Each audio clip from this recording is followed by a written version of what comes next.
Hi, it's Jillian, and in front of you is a drawing of Edward and Winnie from Full Metal Alchemist. And today I want to go on a little bit of a rant, and I'm sorry in advance, and I know I sound like a crazy freaking person, but I just feel like I want to get these feelings off my chest. And it's not saying that you're not welcome to feel or like the things that you like. These are just my personal feelings, and that doesn't mean I didn't enjoy some of the things from these media. But it's just I want to complain about it for a minute because I'm freaking tired of it. And I know I'm triggered by certain things nowadays due to my mother's death. And anyhow, sad media. Let's talk about it. I've enjoyed it. I think it can be good in ways, but at the same time, I feel like it needs to have a warning on it.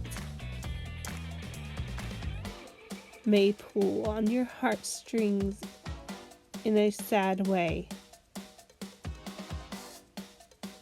Let's talk about some media that was sad that I enjoyed. Full Metal Alchemist. And I don't know if I would necessarily consider it sad. It had some sad moments, but it also had some uplifting moments. The dog and the kid thing traumatized me. The mother scene with the two boys, Edward and Al, traumatized me. Did that mean I didn't enjoy that anime? No. I still would recommend it to people. I might warn them, like, it's got some sad bits, it's got some blood. But I did enjoy it. Wolf's Rain. It didn't really tug on my strings that much. Maybe a little bit, but not super hardcore because I kind of saw the ending coming. And I was more interested in it due to the dramatics and the lore of it, and I don't know. I was going through a phase where wolves were cool. They're still cool. At some point I need to draw some more fan art of that. Anyway. Some more manga or anime that I enjoyed that was sad. Grave of the Fireflies. I have watched it precisely one time, and that is maybe twice. I may have seen it twice. And that is all that I intend to watch it for. It was well done, it was beautiful, but it made me cry. And not a little bit, like a lot. And again, I'm not saying that it can't exist, it just needs to have warnings. Now, Grave of the Fireflies, most people know, at least in the weeaboo nerdy culture, that it's sad. But other ones that are less well known don't have that. For example, I watched one on Crunchyroll. I don't remember now what its name was, but it seems like I don't remember what its name was. But its only description was festival where you can meet anybody. Guess what happened in it? They met dead people. And the main character, spoiler alert, didn't know the character he was meeting had been dead for 3 years. Yeah. Nothing. No, thank you.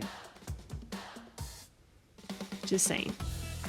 I watched another one just recently called ride your wave. It's really good, beautiful, well done. I don't know if I would necessarily classify it as a sad movie, other than the fact that one of the characters, again spoiler alert, spends about 90% of the movie in mourning and in depression. And there's not really a happy, uplifting ending, other than the fact that she feels like she's still being looked after in some format by the character who had passed on. And again, I might watch that one again at some point, because I did enjoy it. And that one, in all fairness, I kind of knew would be sad the way it had been described. But some of these other ones, not so much. Movies should contain warnings. Let's talk about another one. Now, I'm not sure if this media really would have ended sad, but from the context clues, I'm pretty sure it did. It's called The Christmas House. It's a Hallmark movie, if I'm not mistaken. And the characters are like, I want to do the Christmas house one last time.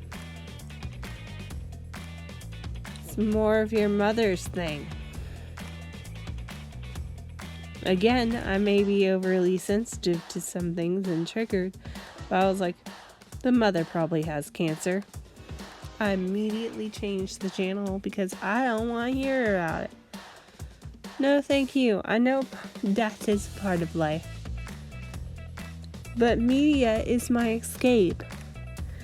Give me a freaking warning, because when I'm not necessarily in the mood to watch something sad, I'm not saying I won't ever watch something sad, but give me a warning about it. Please and thank you. Now, I also want to talk about, and this is a little bit off topic, the breast cancer commercials. And it could be about a little clinic that they like sell the wigs and stuff, and talking about how your health insurance like covers it and stuff, and like the bras and the wigs and such. Or it could be about life extending drugs, or try this new treatment, bring it up with your doctor. Or it could be, don't forget to do your monthly exams, which I highly recommend. That would have saved my mother's life. Or I feel like it could have potentially saved her life. That one I don't have, the last one I don't have as much of a problem with. It's the other ones. The other ones can go to HE double hockey sticks in a handbasket with a snowball and 2020 along with them. I don't need to be hearing that and being reminded of it every time I go to work, or every time I decide to watch the news from the TV. That's one reason I very rarely watch TV. I mostly stay here on YouTube. And I'm not so something about it now, but it still makes me angry.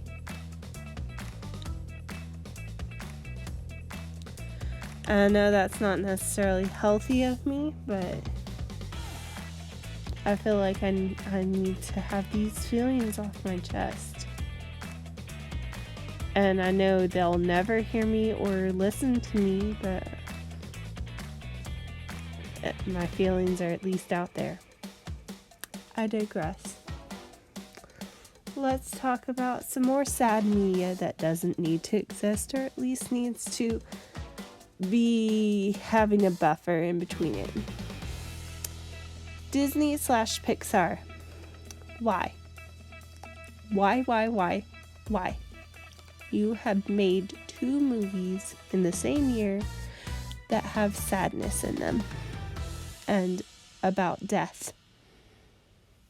Did you really need to do that? Really? Really? And before that, you made Coco, which wasn't that sad,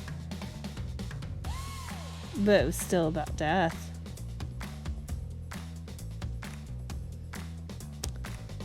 Really necessary there? I don't think so. And you haven't even had a happy buffer.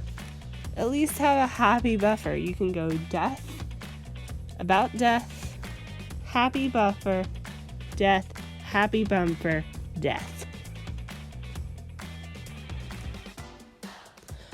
Onward came out or started to advertise right after my mother passed. I didn't need that in my life at that moment. I know, the universe doesn't revolve around me. And again, I was overly sensitive and triggered by it. But it was every freaking where. And thank the good Lord, it bombed at the box office. What does that tell you? And I know technically Spiky Round Boy helped interfere with that, the one good thing that came from it. But it's still not doing so good on streaming and stuff. And they got in trouble for the van thingy. Was it worth it, Disney? Or Pixar, whichever one it came from, technically speaking, even though it's the same company, because Disney bought Pixar, and for some reason there's this great divide between people whether it's a Disney or Pixar movie. I don't get that, but whatever. And now they have Soul, and I have not watched either Soul or Onward, and they may be perfectly acceptable and wonderful movies, but it's the notion that they're going to be sad. Onward, I definitely know is sad and too close to home for me right now. Soul might have an uplifting, enjoy your life while you have it, cherish every moment type of storyline, but I don't want to hear about death right now. And have a freaking happy buffer in between. It's not that hard. Let's make a movie about another princess. There are a ton of fairy tales that you could take from that you haven't touched, but you choose not to. You've touched Germany, wonderful, yes. The French tales, sure. Why not? Grimm's fairy tales, sure, most of them, at least some of them. But, and you've touched a few of the Hans Christian Andersen ones now, even though you didn't do proper with The Little Mermaid or The Snow Queen. And I'll get into that rant later. And I don't have too much of a problem with The Little Mermaid because at least they stayed true to certain aspects of it. But they destroyed The Snow Queen, but I don't want to get into it. That's a totally separate rant for a different day. Because I'm like a story nerd. Among other things I am. But, there's a whole world of stories, and most of them, at least, have a happy spin, or you can make them have a happy spin, and it's not that freaking hard. It's really not that hard. Come on now. Why Disney? Anyway, I'm sorry for that rant, and let me know what some of your favorite sad media is so I can know to avoid those right now. And hope you have a nice one. Find some happy media that you like. If you would like me to do more rants like this, let me know that too. Anyways, like, subscribe, and all that good jazz. Bye.